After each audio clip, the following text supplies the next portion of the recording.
شروع کرتا ہوں میں اللہ کے نام سے جو بڑا مہربان نہایت رحم کرنے والا ہے۔ اور تمہاری بیویاں جو کچھ چھوڑ کر جائیں اس کا آدھا حصہ تمہارا ہے، بشرطے کہ ان کی کوئی اولاد زندہ نہ ہو،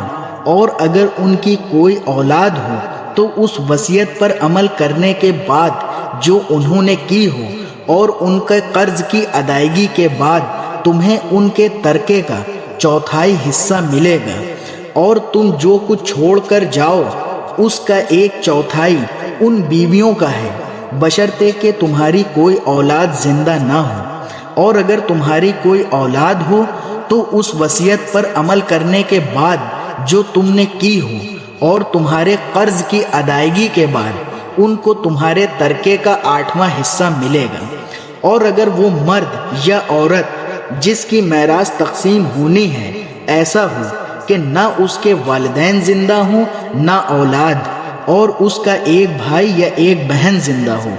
تو ان میں سے ہر ایک چھٹے حصے کا حقدار ہے، اور اگر وہ اس سے زیادہ ہوں تو وہ سب 1/3 میں شریک ہوں گے،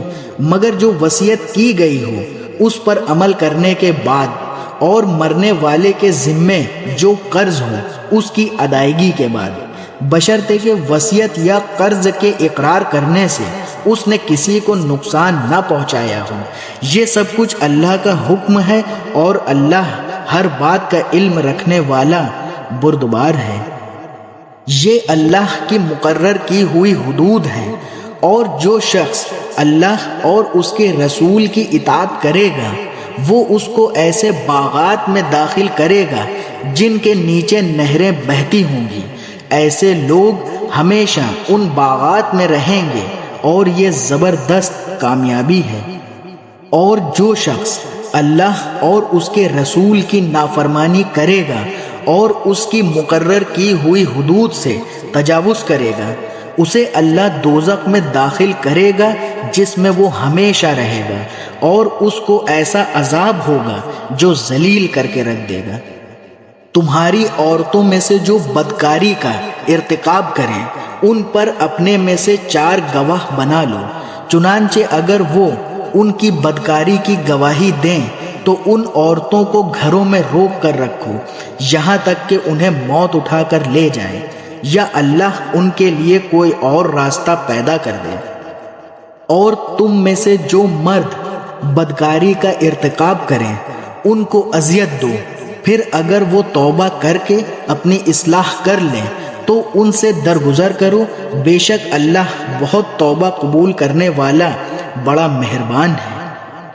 اللہ نے توبہ قبول کرنے کی جو ذمہ داری لی ہے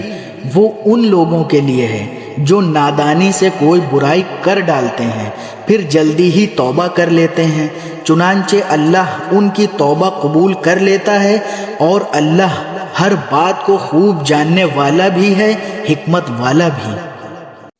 توبہ کی قبولیت ان کے لیے نہیں جو برے کام کیے جاتے ہیں، یہاں تک کہ جب ان میں سے کسی پر موت کا وقت آ کھڑا ہوتا ہے تو وہ کہتا ہے کہ میں نے اب توبہ کر لی ہے، اور نہ ان کے لیے ہے جو کفر ہی کی حالت میں مر جاتے ہیں، ایسے لوگوں کے لیے تو ہم نے دکھ دینے والا عذاب تیار کر رکھا ہے۔ اے ایمان والوں، یہ بات تمہارے لیے حلال نہیں ہے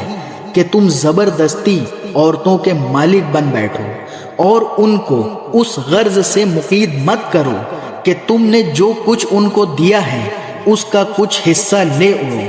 الا یہ کہ وہ کھلی بے حیائی کا ارتکاب کریں، اور ان کے ساتھ بھلے انداز میں زندگی بسر کرو، اور اگر تم انہیں پسند نہ کرتے ہو تو یہ عین ممکن ہے کہ تم کسی چیز کو ناپسند کرتے ہو اور اللہ نے اس میں بہت کچھ بھلائی رکھ دی ہو۔ اور اگر تم ایک بیوی کے بدلے دوسری بیوی سے نکاح کرنا چاہتے ہو